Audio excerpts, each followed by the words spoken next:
Buenos días, jóvenes. Vamos a continuar con el desarrollo de nuestra sesión programada para el día de hoy. Hoy vamos a hablar de una escuela literaria que de algún modo remeció a la clase, a la clase eh, pudiente, en este caso, ¿no? Porque los representantes de esta corriente literaria hacen denuncia, se enfocan sus temas, el problema social, económico de la clase indígena de nuestro país. Me estoy refiriendo al indigenismo. ¿En qué contexto histórico se desarrolla esta escuela literaria? Se inicia con la llegada de los corrientes de vanguardia provenientes de Europa a partir de la Primera Guerra Mundial, sobre todo encabezada por Vallejo, con su obra El Tungsteno. Un factor importante en este proceso fue el surgimiento del postmodernismo y del movimiento colonial que introduce el tema de lo provinciano en la literatura peruana, sobre todo en la narrativa. El indigenismo es la etapa en que se asume el compromiso de la literatura con la situación marginal del indio y de su problemática, es decir, no se trata de problema pedagógico, sino de un problema social y económico. Por ello, la literatura indigenista se propone presentar la realidad del indio lo más fidedignamente posible, el sentir del indígena. El indigenismo alcanzó su mayor difusión en la década de 40 del siglo XX como manifestación del regionalismo. ¿Qué características tiene el indigenismo? Su mayor preocupación es la reivindicación del indio, hacer conocer problemas del indio, difundir el problema del indio, ¿no? Ya que el indio de esa época, nuestros hermanos campesinos vivían, ¿no? Así, convivían con la injusticia, convivían con la explotación, ¿no? Se esfuerza por evitar presentar al indio desde puntos de vista románticos e idealistas. ¿Qué significa esto? Ellos no, el indigenismo, los indigenistas, más que nada, José María Arguedas, presenta al indio no como pobrecitos, presenta como una persona inteligente, capaz de todo, que tienen los mismos derechos de todas las personas del mundo, e incluso presenta por encima del blanco. Presenta la problemática del indio desde sus propias vivencias y no desde afuera. Claro que sí. Arguedas, por ejemplo, convivió, ¿no? Con la clase indígena. Entonces, a él no le contaron, él no escuchó noticias, sino vivió, ¿no? Vivió en carne propia todas las cosas que sucedían a los indígenas. Sus ideologías se adhieren al ánimo y la conciencia de la juventud, nueva generación como manejan la realidad nacional. Se dirige indirectamente y origina de factores sociales, políticos, económicos, temas, raza, tradiciones y motivos indígenas, la socialización, etc. Retrata el conflicto y el contraste entre su predominio demográfica y su servidumbre e inferioridad. No es solamente literatura, también es arte. Estas son las características del indigenismo, donde sobresale que narran, plasman, ¿no? Nos hacen ver desde sus propias vivencias, ¿no? Como lo es José María Arguedas. Representantes. Primera etapa, Enrique López Albújar, Ciro Alegría Bazán, Clorinda Mato de Turner. Segunda etapa, José María Arguedas. José María Arguedas nació en Andahuaylas, Abancay, el 18 de enero de 1911. Sus padres fueron Víctor Manuel Arguedas y Victoria Altamirano. En 1914, que cabe aclarar, sus padres no eran indígenas, por si acaso. Pertenecían a una clase superior, eran blancos, ¿no? Digamos que eran de tener económicamente, ¿no? En 1914 murió su madre Victoria. José María y sus hermanos se fueron a vivir con su abuela, María Teresa. En 1917 se casó con la hacendada Grimanesa Arangontía y el niño Arguedas se fue a vivir con su madrastra. ¿Qué sucede? Cuando muere su madre, claro, su papá era joven, entonces con el pasar del tiempo se va a casar, ¿no? Su padre con una hacendada Grimanesa Arangontía, ¿no? Y el niño Arguedas se fue a vivir con su madrastra, quien la maltrató constantemente. En 1921 se escapó con su hermano Arístides de la casa de su madrastra. En 1923 viajó con su padre por Ayacucho, Ica, Arequipa, Cusco y Abancay. Y en 1930, a los 20 años, ingresó a la Facultad de Letras de la Universidad Mayor de San Marcos. En 1935 publicó su libro de cuentos Agua. En 1937 fue a la cárcel, el Sexto, por sus ideales políticas. En 1941 salió a la luz su primera novela, Yaguar Fiesta. En 1954 publicó su obra Diamantes Pedernales. En 1957 sustenta su tesis, La evolución de las comunidades indígenas, para recibirse de etnólogo. En 1958, José María publicó su mejor novela, Los ríos profundos. En 1961 apareció su novela corta, El Sexto. En 1963 fue nombrado director de la Casa de la Cultura y al año siguiente salió la novela Todas las Sangres. En 1967 contrajo matrimonio con la señorita Sibila Arredondo.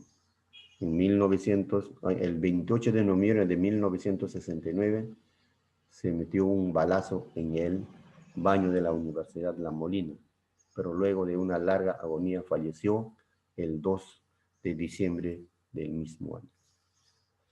Jóvenes. En una de sus frases, palabras, cuando daba conferencia, aparte de ser maestro, profesor o catedrático, era conferencista, decía Arguedas: yo soy hechura de mi madrastra. Gracias a mi madrastra conozco de cerca, he convivido con nuestros hermanos indígenas. Gracias a mi madrastra, ¿no?, mi condición social ha cambiado, mi color ha cambiado. Yo estoy con mis hermanos campesinos indígenas y yo me identifico con ellos porque yo también soy indígena. Entonces, ¿por qué decía eso? ¿No? Sencillamente que su madrastra lo trataba mal, ¿no? La madrastra hacía comer con los indios, con los hijos de los indios, hacía dormir con los hijos de los indios, y eso le valió para conocer de cerca, ¿no?, el sufrimiento, la injusticia, la explotación que vivían nuestros hermanos campesinos. Producción literaria. Tenemos novela Yaguar Fiesta, 1935, Diamantes y Pedernales, 1954, Los ríos profundos, El Sexto, Todas las Sangres, El zorro de arriba, El zorro de abajo. Cuento, tenemos Agua, Runa, Rupay, ¿no?, Hombre que quema, ¿no?, Amor, Mundo y todos los cuentos olvidados, El sueño del Pongo y Catatay. Son las principales obras de nuestro hermano mayor, José María Arguedas. ¿Ya? Ahora vamos a escuchar, ¿no?, un resumen de su obra más importante. Hijo de un abogado. poblado itinerante, un chiquillo de nombre Ernesto pasa sus primeros años en numerosos poblados, donde aprende a amar el lenguaje y las creencias de los indios. Durante una estancia en Cuzco, Ernesto se da cuenta del abismo existente entre blancos e indígenas, aquellos, los dueños, poderosos terratenientes. Los indios, sojuzgados, víctimas de atropellos y violencias aún subsistentes. Dos pueblos, dos culturas y dos modos de vida distintos que, a pesar de su coexistencia, se hostilizan por naturaleza y nunca llegarán a integrarse del todo. Durante esos años, el niño también conoce a su tío, un rico hacendado a quien su padre llama despectivamente el viejo. Trasladado a Abancay, Ernesto entra de interno en un colegio de religiosos sumamente conservador y ortodoxo, donde se educan los hijos de las familias pudientes. Este trasplante lo sitúa en un lugar y entre unas personas que le resultan totalmente ajenos. Toda la novela está teñida de la nostalgia del joven protagonista por recuperar su vida pasada y seguir a su padre. El mundo elemental y diáfano de los indígenas, identificado con la naturaleza y entretejido de magia, que conoció en su infancia, será constantemente el refugio de sus recuerdos y añoranzas. Por otra parte, la brutal explotación de los indios por la oligarquía latifundista es vista por los religiosos como un orden establecido agradable a Dios. Los personajes característicos de todo el internado comparten su historia. El añuco, huérfano de un terrateniente venido a menos y protegido por los religiosos, y Lleras, el más indisciplinado y fuerte de todos, son los menos amistosos con Ernesto. Palacios, un humilde interno obligado por su padre a quedarse en el colegio, es el más sensible. Los abusos de Lleras concitan a los otros en su contra. La agitada y solitaria existencia de Ernesto dentro del colegio se enriquece por fuera con otras experiencias. Por ejemplo, con el conocimiento de juguetes indígenas como el zumbaíllu, que lo consuela de todas sus penas. Al demostrar su destreza en el manejo del trompo se gana la amistad y el respeto de los habitantes de Abancay. Anteco, el dueño de la tienda, le pide que le escriba una carta dirigida a su novia y, a cambio, le regalará el juguete. En los barrios indios de Abancay, Ernesto es testigo de la existencia miserable e infrahumana de los indígenas, sumidos en la suciedad y la tristeza. Pero entre ellos también descubre objetos que le son familiares y revive con nostalgia el mundo fantástico de los quechuas. Un día, el niño presencia un levantamiento de las mujeres más humildes del pueblo, llamadas chicheras, uno de los episodios fundamentales de la obra. La Administración General de la Hacienda ha acaparado la sal. Las chicheras descubren los depósitos, los vacían e intentan distribuirla entre los peones indígenas. Ernesto, entusiasmado, se integra al grupo. Cuando regresa al internado, el padre director, a quien todos tenían por un santo, reprueba su conducta y lo lleva consigo cuando sermonea hipócritamente a las mujeres sublevadas, intentando aplacarlas. Mientras tanto, la policía montada, avisada por el mayoral de la hacienda, quita la sal a las chicheras y la devuelve a las anteriores manos especulativas. El pueblo de indígenas, temeroso y acobardado, no interviene. El mayoral, que había recuperado la sal por la fuerza, la entrega ahora a los indios en premio a su obediencia y sumisión.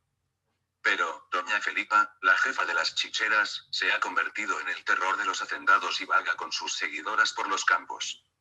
El niño, solidario y único admirador de esas mujeres entre los demás del colegio, ruega para que incendien los cañaverales y terminen así con los abusos de los dueños, los poderosos terratenientes. Cuando el pueblo es invadido por la peste, seguida de una revuelta de los indios, el ejército ocupa el pueblo y los hijos de los oficiales se relacionan con los internos. Sin embargo, los fusiles de los guardias no logran aplacar la insurrección indígena. Mientras tanto, la epidemia se extiende por toda la región. Los pudientes abandonan el pueblo. A los pobres solo les queda el consuelo de la religión. También Ernesto abandona el colegio y se dirige a Abancay, pero prefiere evitar la casa de su tío el hacendado y parte a la sierra en busca de su padre. Esta novela, publicada en 1958, tiene una perspectiva peculiar. Su descripción del mundo quechua se realiza a través de la visión de Ernesto, el protagonista y narrador en primera persona. Se trata de un niño en cuya sensibilidad se entrelazan las culturas blanca e indígena. Su mirada ingenua descubre las relaciones sociales que presiden la vida de los indios en la sierra peruana. Además, por primera vez en la narrativa latinoamericana, el indio que aquí se presenta es real y objetivo. El paisaje oficia en la obra como un verdadero protagonista y la naturaleza está cargada de poesía. La personalidad ambivalente del protagonista, su pertenencia real a la clase de los blancos y su identificación con la cultura indígena, hace del relato uno de los más desgarradores dentro de las letras americanas. Asimismo, la excelencia del lenguaje utilizado por el autor, donde también se entrelazan estos dos mundos, en ocasiones su estilo traduce al español el habla peculiar del indio mediante una recreación estética, demuestra la maestría de Arguedas como narrador, y justifica su lugar de privilegio dentro de los actuales escritores latinoamericanos más importantes.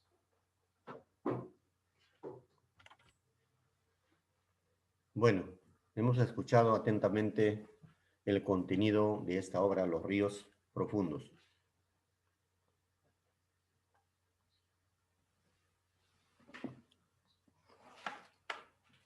A ver, como ya les había manifestado de que Arguedas, pues, al morir su madre, sufre una injusticia, aún siendo niño, ¿no? Que le trata mal su madrastra,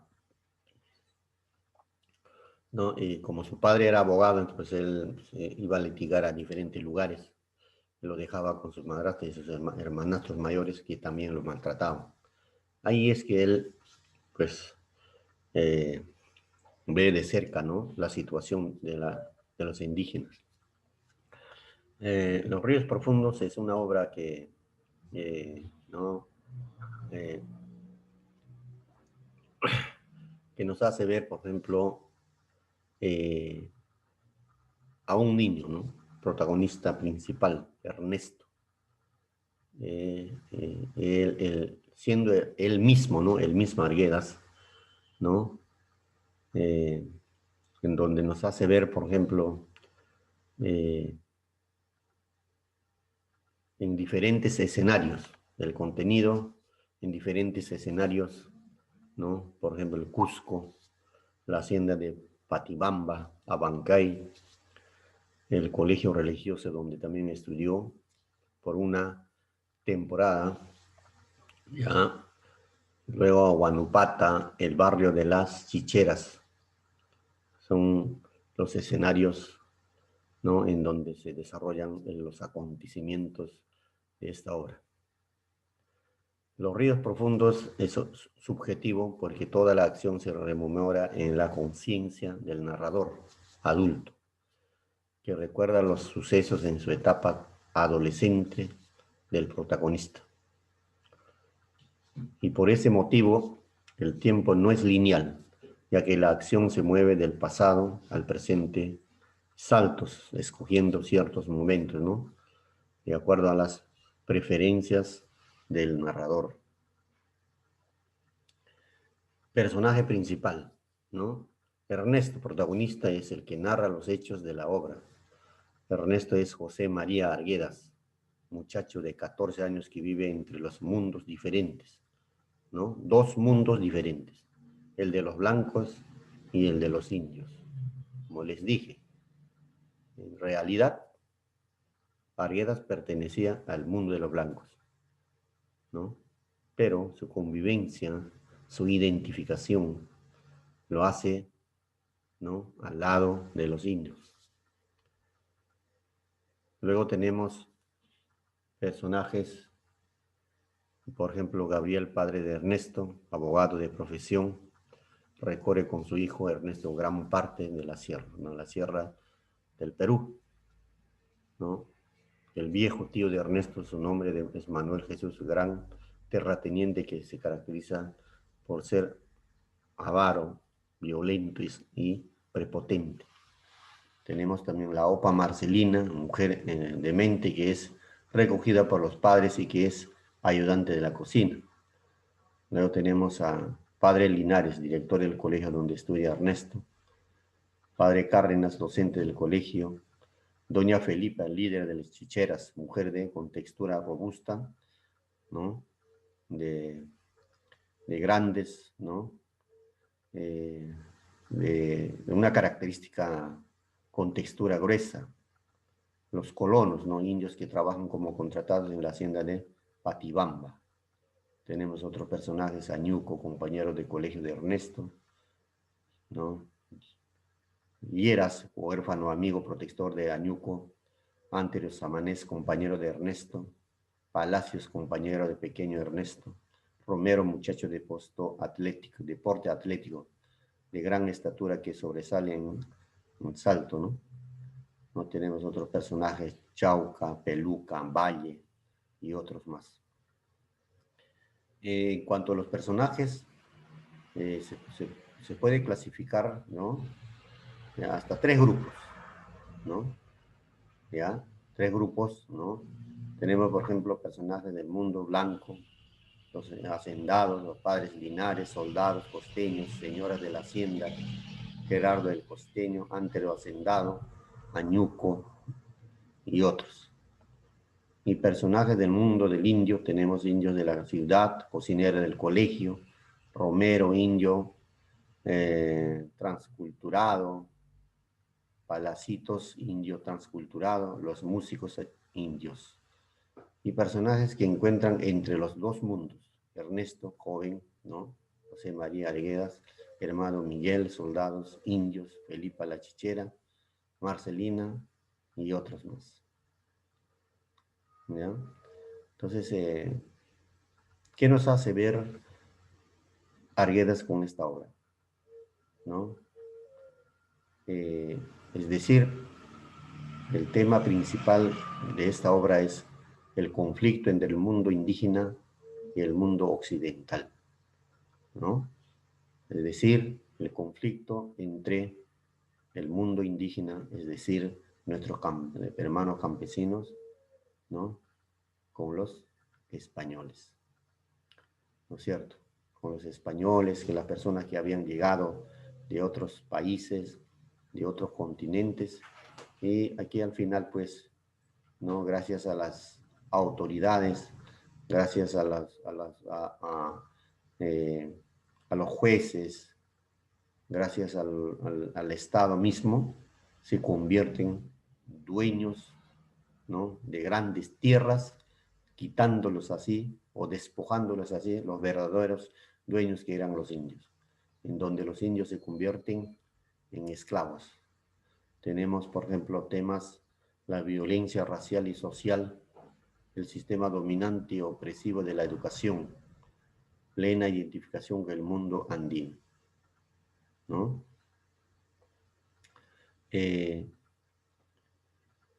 Arguedas narra esta obra, ¿no? Magistralmente, siendo él mismo, ¿no? Ya a un hombre que ya ha vivido, que conoce bien la situación, ¿no? Pero narra la etapa de su niñez, ¿ah? Es decir, viene a ser la visión adulta del protagonista, Ernesto.